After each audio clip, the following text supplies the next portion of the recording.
second example is, does Virat Kohli like chole bhature?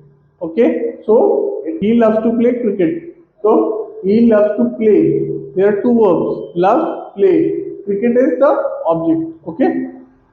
Hello guys, welcome to the channel. And today we will discuss English sentence structure. So, what is a sentence?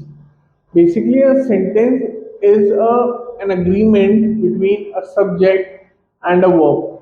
Okay, a subject could be a name, and the verb could be what that subject is doing. Okay, what work is he or she doing? Okay, or what work is it doing? Okay, so let's begin with the first one. A new sentence begins with a capital letter. A new sentence always begins with a capital letter. For example, Rohit loves vada pav. Here, Rohit starts with a capital R. Okay. Second point is, a sentence ends with punctuation. Now, a punctuation could be a full stop, an exclamation mark, or a question mark. Okay. So, the second example is, does Virat Kohli like chole bhature? Okay, so here it ends with a question mark because this is a question. Does he like?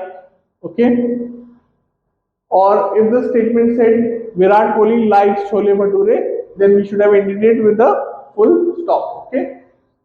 The third one is, a sentence contains a subject that is only given once. Okay. Here the example is Rohit, he loves vada pav. There are two subjects, Rohit and he. So this cannot be a this. So this statement is incorrect. So we can write Rohit loves vada pav or he loves vada pav, but not Rohit he loves vada pav. Okay. Now the fourth point is, a sentence always follows subject plus verb plus object agreement. Okay. Rohit loves vada pav. Rohit is the subject, loves is the verb, and vada pav is the object.